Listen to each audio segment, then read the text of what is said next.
Above Life's Turmoil by James Allen. Foreword. We cannot alter external things, nor shape other people to our liking, nor mold the world to our wishes, but we can alter internal things, our desires, passions, thoughts. We can shape our liking to other people, and we can mold the inner world of our own mind in accordance with wisdom, and so reconcile it to the outer world of men and things. The turmoil of the world we cannot avoid, but the disturbances of mind we can overcome. The duties and difficulties of life claim our attention, but we can give rise above all anxiety concerning them. Surrounded by noise, we can yet have a quiet mind involved in responsibilities. The heart can be at rest in the midst of strife. We can know the abiding peace. The 20 pieces which comprise this book, unrelated as some of them are in the letter, will be found to be harmonious in the spirit, in that they point the reader towards those heights of self-knowledge and self-conquest which, rising above the turbulence of the world, lift their peaks where the heavenly silence reigns. James Allen. Chapter 1. True Happiness. To maintain an unchangeable sweetness of disposition, to think only thoughts that are pure and gentle, and to be happy under all circumstances, such blessed conditions and such beauty of character and life should be the aim of all, and particularly so of those who wish to lessen the misery of the world. If anyone has failed to lift himself above ungentleness, impurity, and unhappiness, he is greatly deluded if he imagines he can make the world happier by the propagation of any theory or theology. He who is daily living in harshness, impurity, or unhappiness is day by day adding to the sum of the world's misery, whereas he who continually lives in goodwill and does not depart from happiness is day by day increasing the sum of the world's happiness, and this independently of any religious beliefs which these may or may not hold. He who has not learned how to be gentle, or giving, loving, and happy, has learned very little, great though his book learning and profound his acquaintance which the letter of Scripture may be, for it is in the process of becoming gentle, pure, and happy that the deep, real, and enduring lessons of life are learned. Unbroken sweetness of conduct in the face of all outward antagonism is the infallible indication of a self-conquered soul, the witness of wisdom, and the proof of the possession of truth. A sweet and happy soul is the ripened fruit of experience and wisdom, and it sheds abroad the invisible yet powerful aroma of its influence, gladdening the hearts of others and purifying the world. And all who will, and who have not yet commenced, may begin this day, if they will so resolve, to live sweetly and happily, as becomes the dignity of a true manhood or womanhood. Do not say that your surroundings are against you. A man's surroundings are never against him, they are there to aid him, and all those outward occurrences over which you lose sweetness and peace of mind are the very conditions necessary to your development, and it is only by meeting and overcoming them that you can learn and grow and ripen. The fault is in yourself. Pure happiness is the rightful and healthy condition of the soul, and all may possess it if they will live purely and unselfish.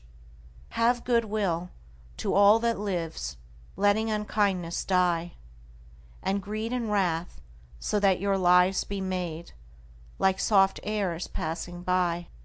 Is this too difficult for you? Then unrest and happiness will continue to dwell with you. Your belief and aspiration and resolve are all that are necessary to make it easy, to render it in the near future a thing accomplished, a blessed state realized. Despondency, irritability, anxiety and complaining, condemning and grumbling, all these are thought cankers, mind diseases. They are the indications of a wrong mental condition, and those who suffer therefrom would do well to remedy their thinking and conduct. It is true there is much sin and misery in the world, so that all our love and compassion are needed, but our misery is not needed. There is already too much of that. No, it is our cheerfulness and happiness that are needed, for there is too little of that. We can give nothing better to the world than beauty of life and character. Without this all other things are vain. This is preeminently excellent. It is enduring, real, and not to be overthrown, and it includes all joy and blessedness. Cease to dwell pessimistically upon the wrongs around you. Dwell no more in complaints about and revolt against the evil in others, and commence to live free from all wrong and evil yourself. Peace of mind, pure religion, and true reform lie this way. If you would have others true, be true. If you would have the world emancipated from misery and sin, emancipate yourself. If you would have your home and your surroundings happy, be happy. You can transform everything around you if you will transform yourself. Don't bewail and bemoan. Don't waste yourself in rejection, nor bark against the bad, but chant the beauties of the good. And this you will naturally and spontaneously do as you realize the good in yourself. Chapter 2. The Immortal Man.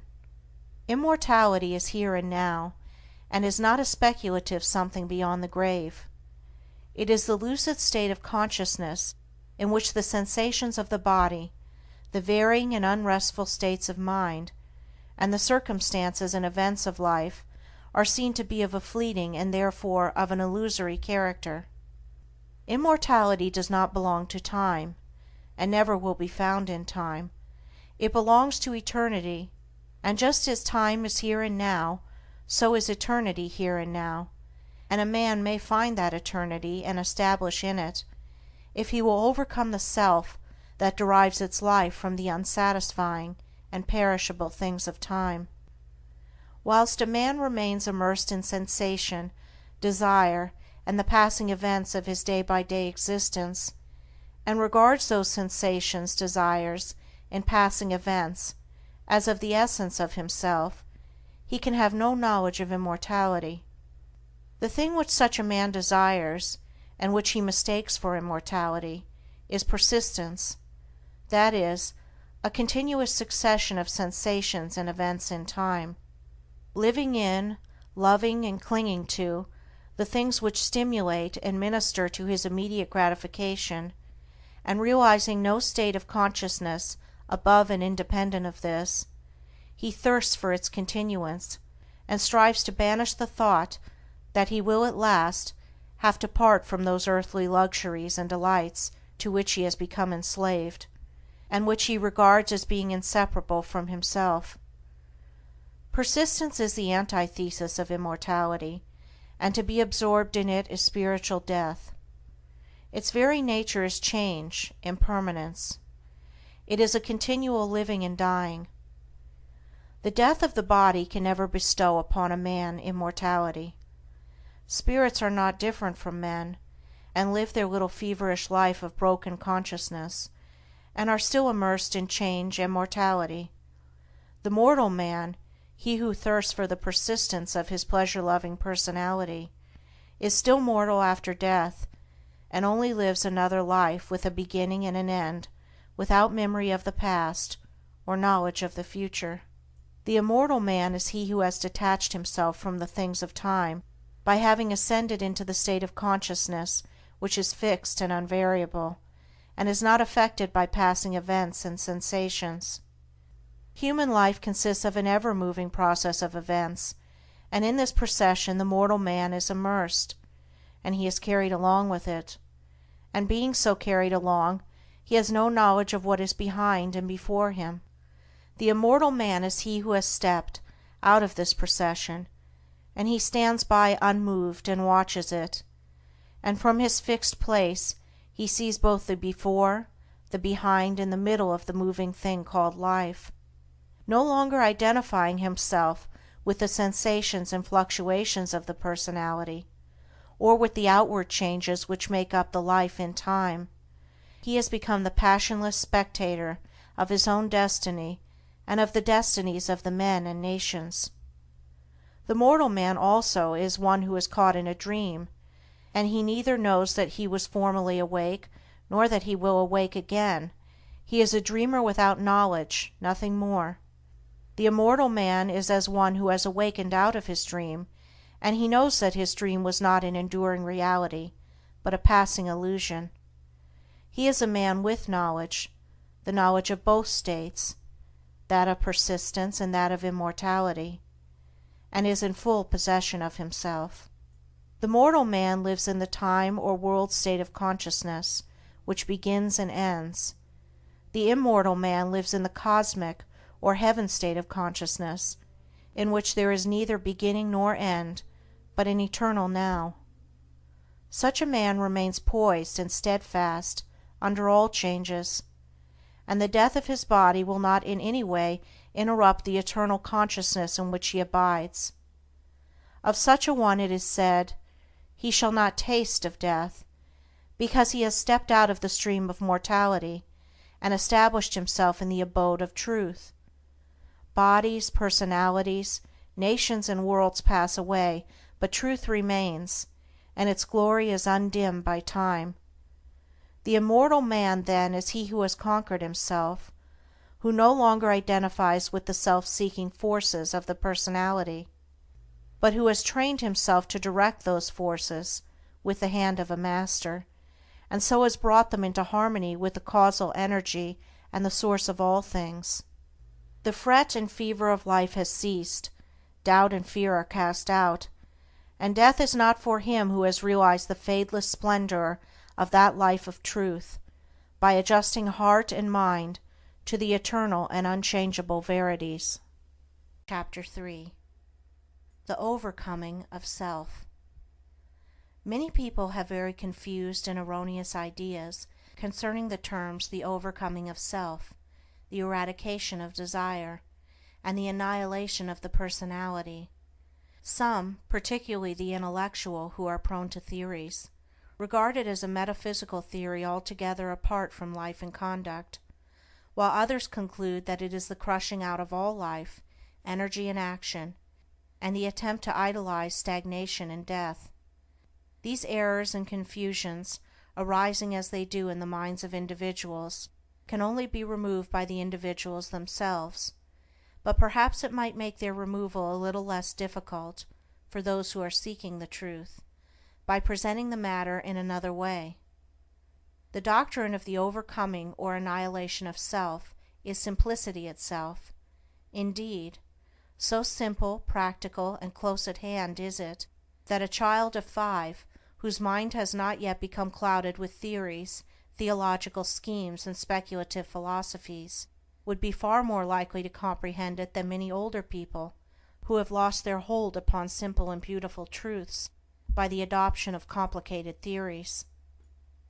The annihilation of self consists in weeding out and destroying all those elements in the soul which lead to division, strife, suffering, disease, and sorrow.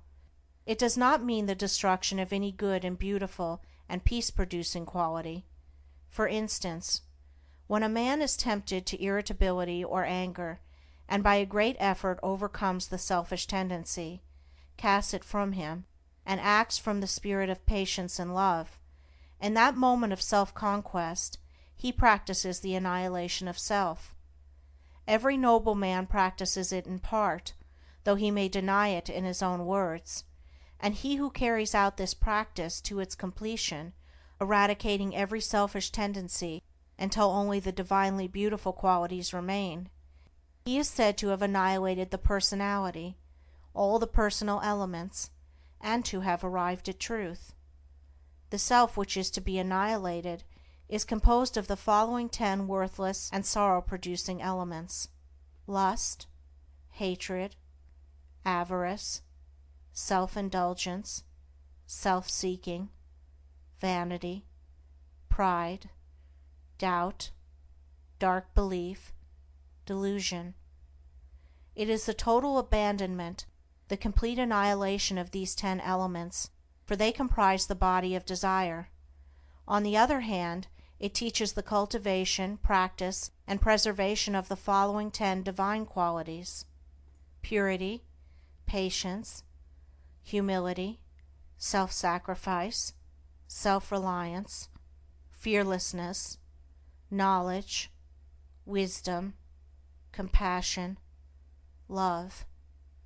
These comprise the body of truth, and to live entirely in them is to be a doer and knower of the truth, is to be an embodiment of truth. The combination of the 10 elements is called self, or the personality. The combination of the 10 qualities produces what is called truth, the impersonal, the abiding, real, and immortal man. It will thus be seen that it is not the destruction of any noble, true, and enduring quality that is taught, but only the destruction of those things that are ignoble, false, and evanescent. Neither is this overcoming of self the deprivation of gladness, happiness, and joy, but rather it is the constant possession of these things by living in the joy-begetting qualities. It is the abandonment of the lust for enjoyment, but not of enjoyment itself, the destruction of the thirst for pleasure, but not of pleasure itself, the annihilation of the selfish longing for love and power and possessions themselves. It is the preservation of all those things which draw and bind men together in unity and concord, and far from idolizing stagnation and death, urges men to the practice of those qualities which lead to the highest, noblest, and most effective and enduring action. He whose actions proceed from some or all of the 10 elements wastes his energies upon negations, and does not preserve his soul, but he whose actions proceed from some or all of the 10 qualities, he truly and wisely acts, and so preserves his soul. He who lives largely in the 10 earthly elements, and who is blind and deaf to the spiritual verities, will find no attraction in the doctrine of self-surrender, for it will appear to him as the complete extinction of his being. But he who is endeavoring to live in the 10 heavenly qualities will see the glory and beauty of the doctrine, and will know it as the foundation of life eternal. He will also see that when men apprehend and practice it, industry, commerce, government, and every worldly activity will be purified, and action, purpose, and intelligence, instead of being destroyed, will be intensified and enlarged, but free from strife and pain. Chapter 4. The Uses of Temptation. The soul, in its journey towards perfection, passes through 3 distinct stages. The first is the animal stage, in which the man is content to live in the gratification of his senses, unawakened to the knowledge of sin or of his divine inheritance, and altogether unconscious of the spiritual possibilities within himself. The second is the dual stage, in which the mind is continually oscillating between its animal and divine tendencies, having become awakened to the consciousness of both. It is during this stage that temptation plays its part in the progress of the soul. It is a stage of continual fighting, of falling and rising, of sinning and repenting, for the man, still loving and reluctant to leave the gratifications in which he has so long lived, yet also aspires to the purity and excellence of the spiritual state, and he is continually mortified by an undecided choice. Urged on by the divine life within him, this stage becomes at last one of deep anguish and suffering, and then the soul is ushered into the third stage, that of knowledge, in which the man rises above both sin and temptation, and enters into peace. Temptation, like contentment in sin, is not a lasting condition, as the majority of people suppose. It is a passing phase, an experience through which the soul must pass, but as to whether a man will pass through that condition in this present life, and realize holiness and heavenly rest here and now, will depend entirely upon the strength of his intellectual and spiritual exertions, and upon the intensity and ardor with which he searches for truth. Temptation, with all its attendant torments, can be overcome here and now, but it can only be overcome by knowledge. It is a condition of darkness, or of semi-darkness. The fully enlightened soul is proof against all temptation. When a man fully understands the source, nature, and meaning of temptation, in that hour he will conquer it, and will rest from his long travel. But whilst he remains in ignorance, attention to religious observances and much praying and reading of Scripture will fail to bring him peace. If a man goes out to conquer an enemy, knowing nothing of his enemy's strength, tactics, or place of ambush, he will not only ignominiously fall, but will speedily fall into the hands of an enemy. He who would overcome his enemy the tempter must discover his stronghold and place of concealment, and must also find out the unguarded gates in his own fortress where his enemy effects so easily an entrance. This necessitates continual meditation, ceaseless watchfulness, and constant and rigid introspection, which lays bare, before the spiritual eyes of the tempted one, the vain and selfish motives of his soul. This is the holy warfare of the saints. It is the fight upon which every soul enters when it awakens out of its long sleep of animal indulgence. Men fail to conquer, and the fight is indefinitely prolonged, because they labor, almost universally, under two delusions: first, that all temptations come from without, and second, that they are tempted because of their goodness. Whilst a man is held in bondage by these two delusions, he will make no progress. When he has shaken them off, he will pass on rapidly from victory to victory, and will taste of spiritual joy and rest. Two searching truths must take the place of these two delusions, and those truths are: first, that all temptation comes from within, and second, that a man is tempted because of the evil that is within him. The idea that God, a devil, evil spirits, or outward objects are the source of temptation must be dispelled. The source and cause of all temptation is in the inward desire. That being purified or eliminated, outward objects and extraneous powers are utterly powerless to move the soul to sin or to temptation. The outward object is merely the occasion of the temptation, never the cause. This is the desire of the one tempted. If the cause existed in the object, all men would be tempted alike, temptation could never be overcome, and men would be hopelessly doomed to endless torment.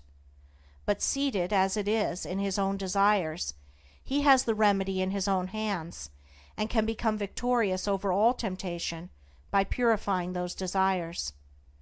A man is tempted because there are within him certain desires or states of mind which he has come to regard as unholy. These desires may lie asleep for a long time, and the man may think that he has gotten rid of them, when suddenly, on the presentation of an outward object, the sleeping desire wakes up and thirsts of immediate gratification, and this is the state of temptation. The good in man is never tempted. Goodness destroys temptation. It is the evil in a man that is aroused and tempted. The measure of a man's temptations is the exact register of his own unholiness. As a man purifies his heart, temptation ceases, for when a certain unlawful desire has been taken out of the heart, the object which formerly appealed to it can no longer do so, but becomes dead and powerless, for there is nothing left in the heart that can respond to it. The honest man cannot be tempted to steal, let the occasion be ever so opportune. The man of purified appetites cannot be tempted to gluttony and drunkenness, though the viands and wines be the most luscious. He of an enlightened understanding, whose mind is calm in the strength of inward virtue, can never be tempted to anger, irritability, or revenge, and the wiles and charms of the wanton fall upon the purified heart as empty, meaningless shadows. Temptation shows a man just where he is sinful and ignorant, and is a means of urging him on to higher altitudes of knowledge and purity. Without temptation, the soul cannot grow and become strong, there could be no wisdom, no real virtue, and though there would be lethargy and death, there could be no peace and no fullness of life. When temptation is understood and conquered, perfection is assured, and such perfection may become any man's who is willing to cast every selfish and impure desire by which he is possessed into the sacrificial fire of knowledge. Let men, therefore, search diligently for truth, realizing that whilst they are subject to temptation, they have not comprehended truth, and have much to learn. Ye who are tempted, know then that ye are tempted of yourselves. For every man is tempted when he is drawn away from his own lusts, says the Apostle James. You are tempted because you are clinging to the animal within you, and are unwilling to let go, because you are living in the false mortal self, which is ever devoid of all true knowledge, knowing nothing, seeking nothing but its own immediate gratification, ignorant of every truth and of every divine principle.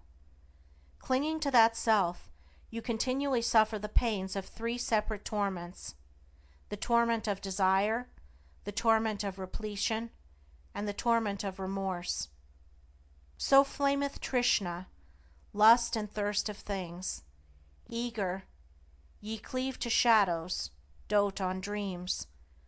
A false self in the midst ye plant, and make a world around which seems blind to the height beyond, deaf to the sound of sweet airs breathed from far past Indra's sky, dumb to the summons of the true life kept for him who false puts by. So grow the strifes and lusts which make earth's war, so grieve poor cheated hearts and flow salt tears, so wax the passions, envies, angers, hates, so years chase blood-stained years with wild red feet. In that false self lies the germ of every suffering, the blight of every hope, the substance of every grief. When you are ready to give it up, when you are willing to have laid bare before you all its selfishness, impurity, and ignorance, and to confess its darkness to the uttermost, then will you enter upon the life of self-knowledge and self-mastery.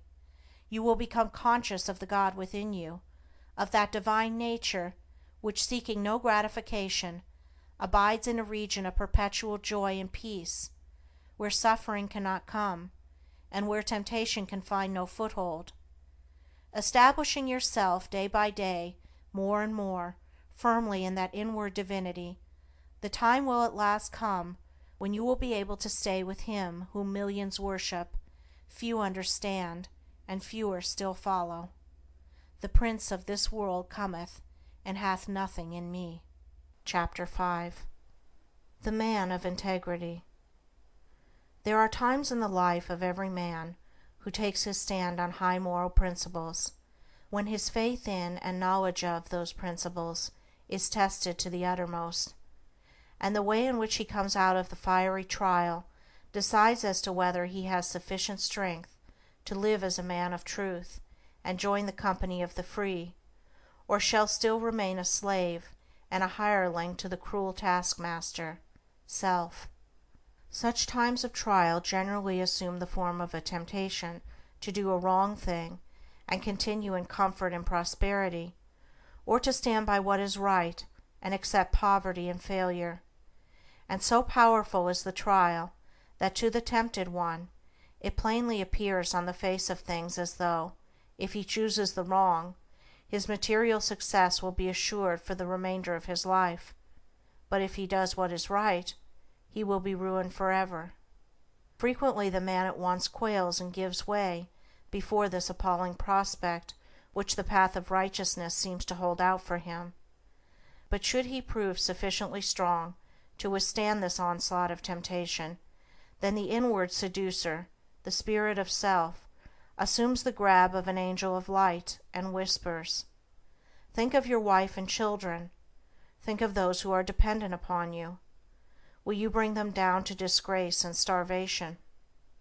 Strong indeed and pure must be the man who can come triumphant out of such a trial, but he who does so enters at once a higher realm of life, where his spiritual eyes are open to see beautiful things, and then poverty and ruin, which seemed inevitable, do not come, but a more abiding success comes, and a peaceful heart and a quiet conscience. But he who fails does not obtain the promised prosperity, and his heart is restless and his conscience troubled. The right doer cannot ultimately fail, the wrong doer cannot ultimately succeed. For such is the law which moves to righteousness, which none at last can turn aside or stray.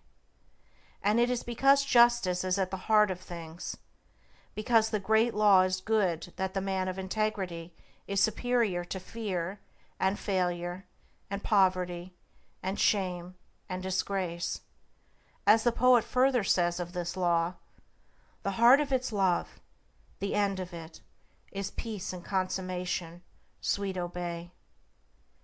The man who, fearing the loss of present pleasures or material comforts, denies the truth within him, can be injured and robbed and degraded and trampled upon, because he first injured, robbed, and degraded and trampled upon his own nobler self.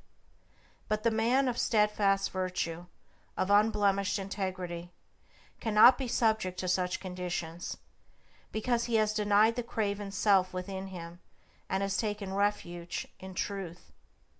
It is not the scourge and the chains which make a man a slave, but the fact that he is a slave. Slander, accusation, and malice cannot affect the righteous man, nor call from him any bitter response, nor does he need to go about to defend himself and prove his innocence. His innocence and integrity alone are a sufficient answer to all that hatred may attempt against him. Nor can he ever be subdued by the forces of darkness, having subdued all those forces within himself. But he turns all evil things to good account. Out of darkness he brings light, out of hatred love, out of dishonor honor, and slanders, envies, and misrepresentations only serve to make more bright the jewel of truth within him, and to glorify his high and holy destiny. Let the man of integrity rejoice, and be glad when he is severely tried. Let him be thankful that he has been given an opportunity of proving his loyalty to the noble principles which he has espoused. And let him think, now is the hour of holy opportunity, now is the day of triumph for truth. Though I lose the whole world, I will not desert the right. So thinking, he will return good for evil, and will think compassionately of the wrongdoer. The slanderer, the backbiter, and the wrongdoer may seem to succeed for a time, but the law of justice prevails. The man of integrity may seem to fail for a time, but he is invincible, and in none of the worlds, visible or invisible, can there be forged a weapon that shall prevail against him. Chapter 6. Discrimination. There is one quality which is preeminently necessary to spiritual development, the quality of discrimination. A man's spiritual progress will be painfully slow and uncertain until there opens with him the eye of discrimination, for without this testing, proving, searching quality, he will but grope in the dark, will be unable to distinguish the real from the unreal, the shadow from the substance, and will so confuse the false with the true as to mistake the inward promptings of his animal nature for those of the Spirit of Truth. A blind man, left in a strange place, may go grope his way in the darkness, but not without much confusion and many painful falls and bruisings. Without discrimination, a man is mentally blind, and his life is a painful groping in darkness, a confusion in which vice and virtue are indistinguishable one from the other, where facts are confounded with truths, opinions with principles, and where ideas, events, men, and things appear to be out of all relation to each other. A man's mind and life should be free from confusion. He should be prepared to meet every mental, material, and spiritual difficulty, and should not be inextricably caught, as many are, in the meshes of doubt, indecision, and uncertainty when troubles and so-called misfortunes come along. He should be fortified against every emergency that can come against him.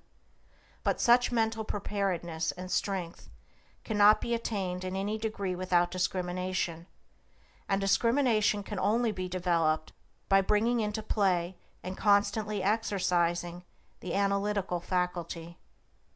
Mind, like muscle, is developed by use, and the assiduous exercise of the mind in any given direction will develop, in that direction, mental capacity and power. The merely critical faculty is developed and strengthened by continuously comparing and analyzing the ideas and opinions of others. But discrimination is something more and greater than criticism. It is a spiritual quality from which the cruelty and egotism which so frequently accompany criticism are eliminated, and by virtue of which a man sees things as they are and not as he would like them to be. Discrimination, being a spiritual quality, can only be developed by spiritual methods, namely, by questioning, examining, and analyzing one's own ideas, opinions, and conduct. The critical, fault-finding faculty must be withdrawn from its merciless application to the opinions and conduct of others, and must be applied with undiminished severity to oneself. A man must be prepared to question his every opinion, his every thought, and his every line of conduct, and rigorously and logically test them. Only in this way can the discrimination which destroys confusion be developed. Before a man can enter upon such mental exercise, he must make himself of a teachable spirit. This does not mean that he must allow himself to be led by others. It means that he must be prepared to yield up any cherished thoughts to which he clings, if it will not bear the penetrating light of reason, if it shrivels up before the pure flames of searching aspirations. The man who says, "I am right," and who refuses to question his position in order to discover whether he is right, will continue to follow the line of his passions and prejudices, and will not acquire discrimination. The man who humbly asks, "Am I right?" and then proceeds to test and prove his position by earnest thought and the love of truth, will always be able to discover the true and to distinguish it from the false, and he will acquire the priceless possession of discrimination. The man who is afraid to think searchingly upon his opinions, and to reason critically upon his position, will have to develop moral courage before he can acquire discrimination. A man must be true to himself, fearless with himself, before he can perceive the pure principles of truth, before he can receive the all-revealing light of truth. The more truth is inquired of, the brighter it shines.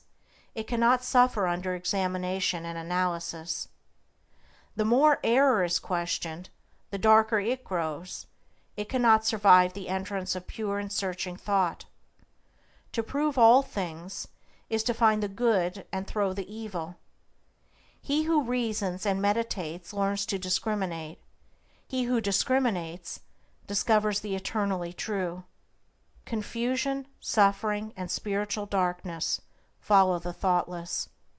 Harmony, blessedness, and the light of truth attend upon the thoughtful. Passion and prejudice are blind and cannot discriminate. They are still crucifying the Christ and releasing Barabbas. Chapter 7. Belief, the basis of action. Belief is an important word in the teachings of the wise, and it figures prominently in all religions.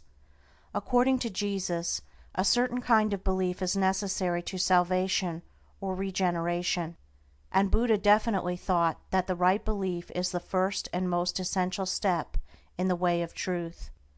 As without right belief there cannot be right conduct, and he who has not learned how to rightly govern and conduct himself has not comprehended the simplest rudiments of truth.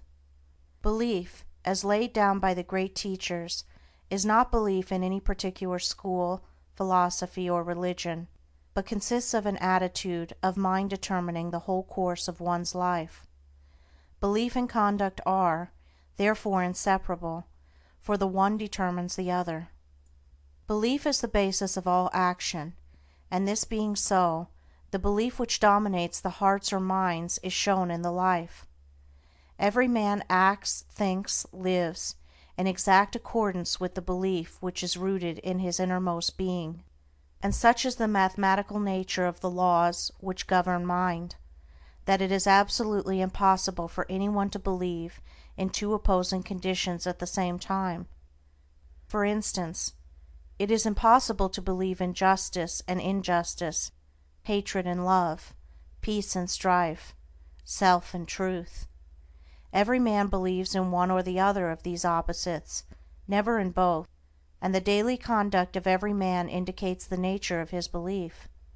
The man who believes in justice, who regards it as an eternal and indestructible principle, never boils over with righteous indignation, does not grow cynical and pessimistic over the inequalities of life, and remains calm and untroubled through all trials and difficulties. It is impossible for him to act otherwise, for he believes that justice reigns, and that, therefore, all that is called injustice is fleeting and illusory.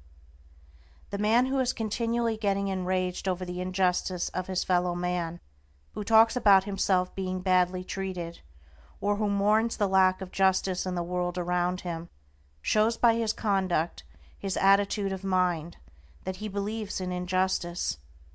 However he may protest to the contrary, in his inmost heart he believes that confusion and chaos are dominant in the universe, the result being that he dwells in misery and unrest, and his conduct is faulty. Again, he who believes in love, in its stability and power, practices it under all circumstances, never deviates from it, and bestows it alike upon enemies as upon friends. He who slanders and condemns, speaks disparagingly of others, or regards them with contempt, believes not in love, but hatred. All his actions prove it, even though with tongue or pen he may eulogize love. The believer in peace is known by his peaceful conduct. It is impossible for him to engage in strife. If attacked, he does not retaliate, for he has seen the majesty of the angel of peace, and can no longer pay homage to the demon of strife. The stirrer-up of strife, the lover of argument, he who rushes into self-defense upon any or every provocation, believes in strife, and will have naught to do with peace. Further, he who believes in truth renounces himself, that is, he refuses to center his life in those passions, desires, and characteristics which crave only their gratification, and by thus renouncing, he becomes steadfastly fixed in truth, and lives a wise, beautiful, and blameless life. The believer in self is known by his daily indulgences, gratifications, and vanities, and by the disappointments, sorrows, and mortifications which he continually suffers. The believer in truth does not suffer, for he has given up that self which is the cause of such suffering. It will be seen by the foregoing that every man believes either in permanent and eternal principles directing human life towards law and harmony, or in the negation of those principles, with the resultant chaos in human affairs and in his own life. Belief in the divine principles of justice, compassion, love, constitutes the right belief laid down by Buddha as being the basis of right conduct, and also the belief unto salvation as emphasized in the Christian scriptures, for he who so believes cannot do otherwise than build his whole life upon these principles, and so purifies his heart and perfects his life. Belief in the negation of this divine principle constitutes what is called, in all religions, unbelief, and this unbelief is manifested as a sinful, troubled, and imperfect life. Where there is right belief, there is a blameless and perfect life. Where there is false belief, there is sin, there is sorrow, the mind and life are improperly governed, and there is affliction and unrest. By their fruits ye shall know them. There is much to talk about belief in Jesus, but what does belief in Jesus mean? It means belief in His words, in the principles He enunciated and lived, in His commandments, and in His exemplary life of perfection. He who declares belief in Jesus, and yet is all the time living in his lusts and indulgences, or in the spirit of hatred and condemnation, is self-deceived. He believes not in Jesus, he believes in his own animal self.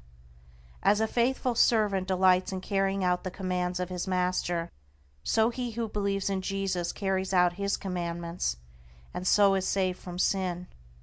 The supreme test of belief in Jesus is this: do I keep His commandments? And this test is applied by St. John himself in the following words: He is that saint, I know him, Jesus, and keepeth not His commandments, is a liar, and the truth is not in him. But whose keepeth His word, in him verily is the word of God perfected. It will be found after a rigid and impartial analysis that belief lies at the root of all human conduct. Every thought, every act, every habit is the direct outcome of a certain fixed belief, and one's conduct alters only as one's belief are modified. What we cling to in that we believe, we practice in that we believe. When our belief in a thing ceases, we can no longer cling to or practice it. It falls away from us as a garment outworn. Men cling to their lusts and lies and vanities because they believe in them, believe there is gain and happiness in them. When they transfer their belief to the divine qualities of purity and humility, those sins trouble them no more. Men are saved from error by belief in the supremacy of truth. They are saved from sin by belief in holiness or perfection. They are saved from evil by belief in good, for every belief is manifested in the life. It is not necessary to inquire as to a man's theological belief, for that is of little or no account. For what can it avail a man to believe that Jesus died for him, or that Jesus is God, or that he is justified by faith, if he continues to live in his lower sinful nature? All that is necessary to ask is this: how does a man live? How does he conduct himself under trying circumstances? The answer to these questions will show whether a man believes in the power of evil or in the power of good. He who believes in the power of good lives a good spiritual or godly life, for goodness is God, yea, verily is God Himself, and he will soon leave behind him all sins and sorrows, who believes, with steadfast and unwavering faith, in the Supreme Good. Chapter 8. The Belief That Saves. It has been said that a man's whole life and character is the outcome of his belief, and also that his belief has nothing whatever to do with his life. Both statements are true. The confusion and contradiction of these two statements are only apparent, and are quickly dispelled when it is remembered that there are two entirely distinct kinds of beliefs, namely, head belief and heart belief. Head, or intellectual belief, is not fundamental and causative, but it is superficial and consequent, and that it has no power in the molding of a man's character, the most superficial observer may easily see. Take, for instance, half a dozen men from any creed. They not only hold the same theological belief, but confess the same articles of faith in every particular, and yet their characters are vastly different. One will be just as noble as another is ignoble. One will be mild and gentle, another coarse and irascible. One will be honest, another dishonest. One will indulge certain habits which another will rigidly abjure, and so on, plainly indicating that theological belief is not an influential factor in a man's life. A man's theological belief is merely his intellectual opinion or view of the universe. God, the Bible, etc., and behind and underneath this head belief there lies, deeply rooted in his innermost being, the hidden, silent, secret belief of his heart, and it is this belief which molds and makes his whole life. It is this which makes those 6 men who, whilst holding the same theology, are yet so vastly at variance in their deeds. They differ in the vital belief of the heart. What, then, is this heart belief? It is that which a man loves and clings to and fosters in his soul. For he thus loves and clings to and fosters in his heart, because he believes in them, and believing in them and loving them, he practices them. Thus is his life the effect of his belief, but it has no relation to the particular creed which comprises his intellectual belief. One man clings to impure and immoral things because he believes in them. Another man does not cling to them because he has ceased to believe in them. A man cannot cling to anything unless he believes in it. Belief always precedes action. Therefore a man's deeds in life are the fruits of his belief. The priest and the Levite who passed by the injured and helpless man held, no doubt, very strongly to the theological doctrines of their fathers. That was their intellectual belief, but in their hearts they did not believe in mercy, and so lived and acted accordingly. The Good Samaritan may or may not have had any theological beliefs, nor was it necessary that he should have, but in his heart he believed in mercy, and acted accordingly. Strictly speaking, there are only 2 beliefs which vitally affect the life, and they are belief in good and belief in evil. He who believes in all those things that are good will love them and live in them. He who believes in those things that are impure and selfish will love them and cling to them. The tree is known by its fruits. A man's beliefs about God, Jesus, and the Bible are one thing. His life, as bound up in his actions, is another. Therefore a man's theological belief is of no consequence. But the thoughts which he harbors, his attitude of mind towards others, and his actions, these, and these only, determine and demonstrate whether the belief of a man's heart is fixed in the false or true. Chapter 9. Thought and Action. As the fruit to the tree and the water to the spring, so is action to thought. It does not come into manifestation suddenly and without a cause. It is the result of a long and silent growth, the end of a hidden process which has long been gathering force. The fruit of the tree and the water gushing from the rock are both the effect of a combination of natural processes in air and earth which have long worked together in secret to produce the phenomenon, and the beautiful acts of enlightenment and the dark deeds of sin are both the ripened effects of trains of thought which have been harbored in the mind. The sudden falling, when greatly tempted, into some grievous sin by one who was believed, and who probably believed himself, to stand firm, is seen neither to be a sudden nor a causeless thing, when the hidden processes of thought which led up to it are revealed. The falling was merely the end, the outworking, the finished result of what commenced in the mind probably years before. The man had allowed a wrong thought to enter his mind, and a second and a third time he had welcomed it, and allowed it to nestle in his heart.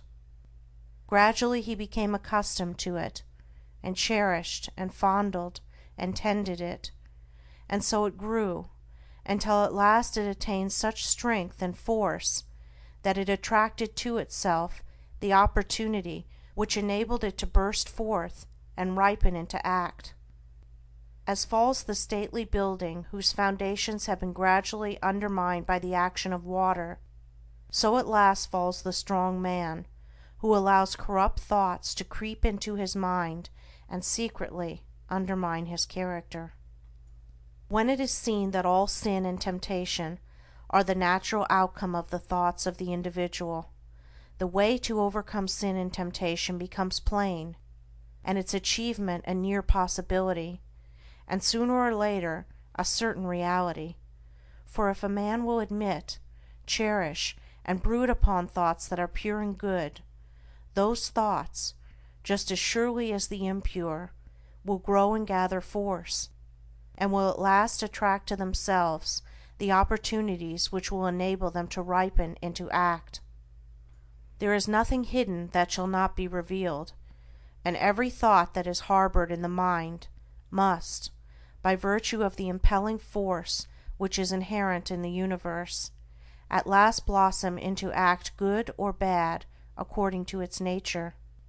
The divine teacher and the sensualist are both the product of their own thoughts, and have become what they are as the result of the seeds of thought which they have implanted, are allowed to fall into the garden of the heart, and have afterwards watered, tended, and cultivated.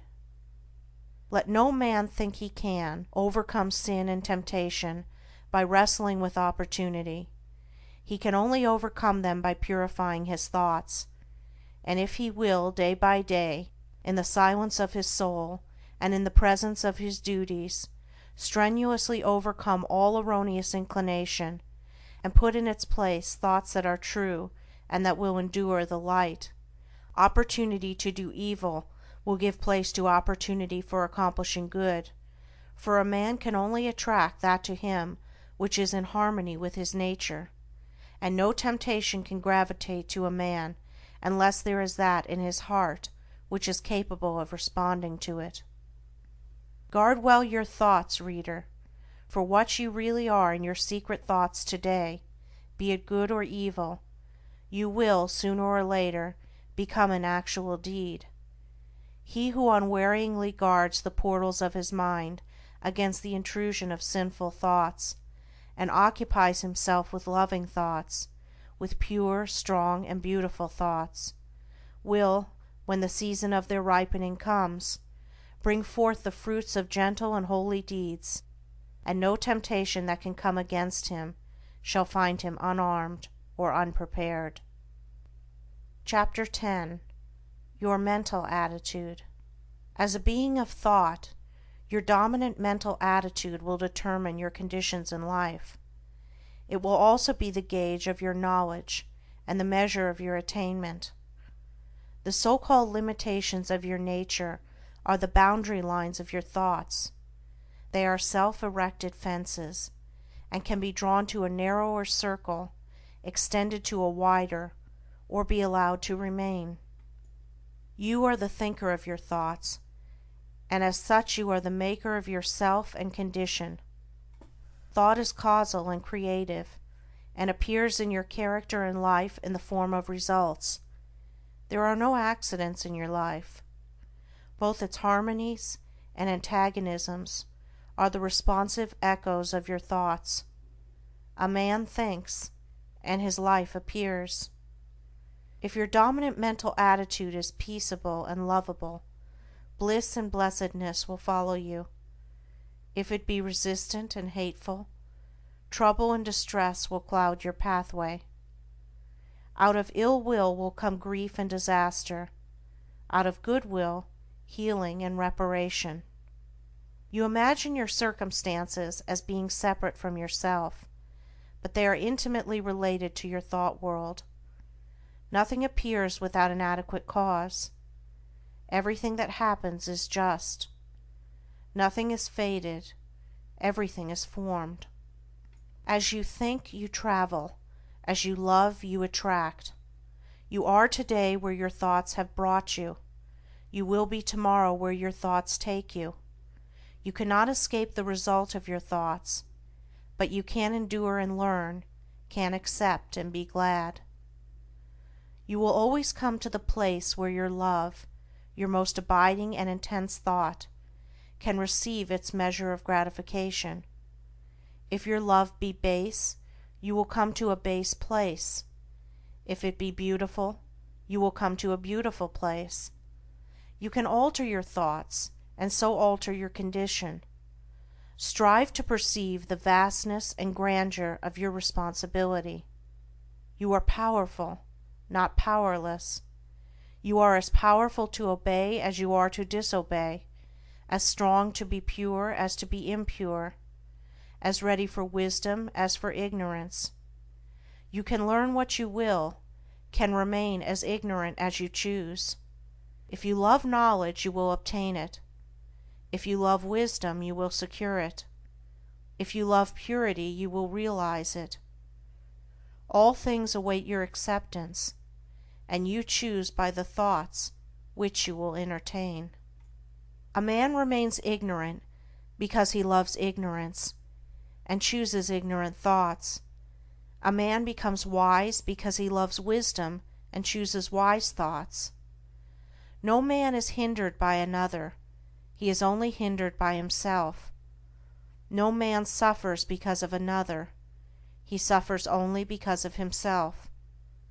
By the noble gateway of pure thought you can enter into the highest heaven. By the ignoble doorway of impure thought you can descend into the lowest hell. Your mental attitude towards others will faithfully react upon yourself, and will manifest itself in every relation of your life. Every impure and selfish thought that you send out comes back to you in your circumstances in some form of suffering. Every pure and unselfish thought returns to you in some form of blessedness. Your circumstances are effects of which the cause is inward and invisible. As the father-mother of your thoughts, you are the maker of your state and condition. When you know yourself, you will perceive that every event in your life is weighed in the faultless balance of equity. When you understand the law within your mind, you will cease to regard yourself as the impotent and blind tool of circumstances, and will become the strong and seeing master. Chapter 11. Sowing and Reaping. Go into the fields and country lanes in the springtime, and you will see farmers and gardeners busy sowing seeds in the newly prepared soil. If you were to ask any one of those gardeners or farmers what kind of produce he expected from the seed he was sowing, he would doubtless regard you as foolish, and would tell you that he does not expect at all, that it is a matter of common knowledge that his produce will be of the kind which he is sowing, and that he is sowing wheat or barley or turnips, as the case may be, in order to reproduce that particular kind. Every fact and process in nature contains a moral lesson for the wise man. There is no law in the world of nature around us which is not to be found operating within the same mathematical certainty in the mind of man and in human life. All of the parables of Jesus are illustrative of this truth, and are drawn from the simple facts of nature. There is a process of seed sowing in the mind and life of a spiritual sowing, which leads to a harvest according to the kind of seed sown. Thoughts, words, and acts are seeds sown, and by the inviolable law of things, they produce after their kind. A man who thinks hateful thoughts brings hatred upon himself. The man who thinks loving thoughts is loved. The man whose thoughts, words, and acts are sincere is surrounded by sincere friends. The insincere man is surrounded by insincere friends. The man who sows wrong thoughts and deeds and prays that God will bless him is in the position of a farmer who, having sown tares, asks God to bring forth for him a harvest of wheat. That which ye sow ye reap. See yonder fields. The sesamum was sesamum, the corn was corn, the silence and the darkness knew. So is a man's fate born. He cometh reaper of the things he sowed. He who would be blessed, let him scatter blessings. He who would be happy, let him consider the happiness of others. Then there is another side to this seed sowing. The farmer must scatter all his seed upon the land, and then leave it to the elements. Were he to covetously hoard his seed, he would lose both it and his produce, for his seed would perish. It perishes when he sows it, but in perishing it brings forth a great abundance. So in life, we get by giving, we grow rich by scattering. The man who says he is in possession of knowledge which he cannot give out because the world is incapable of receiving it, either does not possess such knowledge, or if he does, will soon be deprived of it, if he is not already so deprived. To hoard is to lose. To exclusively retain is to be dispossessed. Even the man who would increase his material wealth must be willing to part with, invest, what little capital he has, and then wait for the increase. So long as he retains his hold on his precious money, he will not only remain poor, but will be growing poorer every day. He will, after all, lose the thing he loves, and will lose it without increase. But if he wisely lets it go, if, like the farmer, he scatters his seeds of gold, then he can faithfully wait for, and reasonably expect, the increase. Men are asking God to give them peace and purity, and righteousness and blessedness, but are not obtaining these things. And why not? Because they are not practicing them, not sowing them. I once heard a preacher pray very earnestly for forgiveness, and shortly afterwards, in the course of his sermon, he called upon his congregation to show no mercy to the enemies of the church. Such self-delusion is pitiful, and men have yet to learn that the way to obtain peace and blessedness is to scatter peaceful and blessed thoughts, words, and deeds. Men believe that they can sow the seeds of strife, impurity, and unbrotherliness, and then gather in a rich harvest of peace, purity, and concord by merely asking for it. What more pathetic sight than to see an irritable and quarrelsome man praying for peace? Men reap that which they sow, and any man can reap all blessedness, now and at once, if he will put aside selfishness, and sow broadcast the seeds of kindness, gentleness, and love. If a man is troubled, perplexed, sorrowful, or unhappy, let him ask, what mental seeds have I been sowing? What seeds am I sowing? What have I done for others? What is my attitude towards others? What seeds of trouble and sorrow and unhappiness have I sown, that I should thus reap these bitter weeds? Let him seek within and find, and having found, let him abandon all the seeds of self, and sow henceforth only the seeds of truth. Let him learn of the farmer the simple truths of wisdom. Chapter 12. The Reign of Law. The little party gods have had their day. The arbitrary gods, creatures of human caprice and ignorance, are falling into disrepute. Men have quarreled over and defended them until they have grown weary of the strife, and now everywhere they are relinquishing and breaking up these helpless idols of their long worship. The god of revenge, hatred, and jealousy, who gloats over the downfall of his enemies, the partial god who gratifies all of our narrow and selfish desires, the god who saves only the creatures of his particular special creed, the god of exclusiveness and favoritism.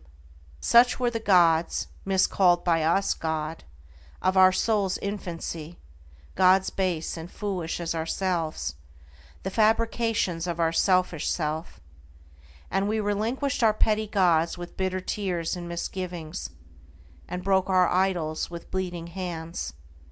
But in so doing we did not lose sight of God, nay, we drew nearer to the great, silent heart of love.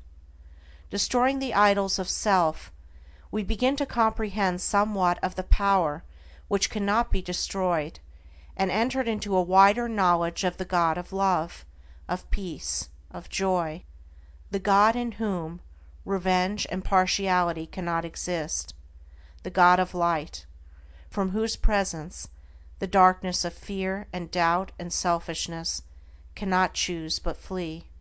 We have reached one of those epochs in the world's progress which witnesses the passing of the false gods, the gods of human selfishness and human illusion, the new-old revelation of one universal impersonal truth, has again dawned upon the world, and its searching light has carried consternation to the perishable gods who take shelter under the shadow of self. Men have lost faith in a God who can be cajoled, who rules arbitrarily and capriciously, subverting the whole order of things to gratify the wishes of his worshippers, and are turning, with a new light in their eyes and a new joy in their hearts, to the God of Law.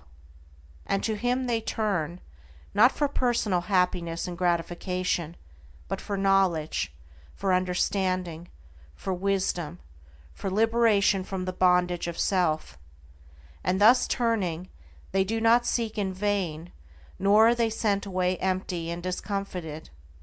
They find within themselves the reign of Law, that every thought, every impulse, every act and word brings about a result in exact accordance with its own nature, that thoughts of love bring about beautiful and blissful conditions, that hateful thoughts bring about distorted and painful conditions, that thoughts and acts, good and evil, are weighed in the faultless balance of the Supreme Law, and receive their equal measure of blessedness on the one hand and misery on the other.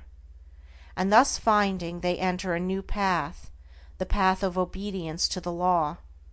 Entering that path, they no longer accuse, no longer doubt, no longer fret and despond, for they know that God is right, the universal laws are right, the cosmos is right, and that they themselves are wrong, if wrong there is, and that their salvation depends upon themselves, upon their own efforts, upon their personal acceptance of that which is good, and deliberate rejection of that which is evil. No longer merely hearers, they become doers of the Word, and they acquire knowledge, they receive understanding, they grow in wisdom, and they enter into the glorious life of liberation from the bondage of self. The law of the Lord is perfect, enlightening the eyes. Imperfection lies in man's ignorance, in man's blind folly. Perfection, which is knowledge of the perfect law, is ready for all who earnestly seek it. It belongs to the order of things. It is yours and mine now, if we will only put self-seeking on one side, and adopt the life of self-obliteration. The knowledge of truth, with its unspeakable joy, its calmness and quiet strength, is not for those who persist in clinging to their rights, defending their interests, and fighting for their opinions, whose works are imbued with the personal I, and who build upon the shifting sands of selfishness and egotism. It is for those who renounce these causes of strife, these sources of pain and sorrow, and they are, indeed, children of truth, disciples of the Master, worshippers of the Most High. The children of truth are in the world today. They are thinking, acting, writing, speaking, yea, even prophets are among us, and their influence is pervading the whole earth. An undercurrent of holy joy is gathering force in the world, so that men and women are moved with new aspirations and hopes, and even those who neither see nor hear feel within themselves strange yearnings after a better and fuller life. The law reigns, and it reigns in men's hearts and lives, and they have come to understand the reign of law who have sought out the tabernacle of the true God by the fair pathway of unselfishness. God does not alter for men, for this would mean that the perfect must become imperfect. Man must alter for God, and this implies that the imperfect must become perfect. The law cannot be broken for man, otherwise confusion would ensue. Man must obey the law. This is in accordance with harmony, order, justice. There is no more painful bondage than to be at the mercy of one's inclinations, no greater liberty than utmost obedience to the law of being. And the law is that the heart shall be purified, the mind regenerated, and the whole being brought in subjection to love, till self is dead, and love is all in all, for the reign of law is the reign of love. And love waits for all, rejecting none. Love may be claimed and entered into now, for it is the heritage of all. Ah, beautiful truth! To know now that man may accept his divine heritage, and enter the kingdom of heaven. Oh, pitiful error! To know that man rejects it because of love of self. Obedience to the law means the destruction of sin and self, and the realization of unclouded joy and undying peace. Clinging to one's selfish inclinations means the drawing about one's soul clouds of pain and sorrow which darken the light of truth, the shutting out of oneself from all real blessedness, for whatsoever a man sows, that shall he also reap. Verily the law reigneth, and reigneth forever, and justice and love are its eternal ministers. Recording by Andrea Fiore.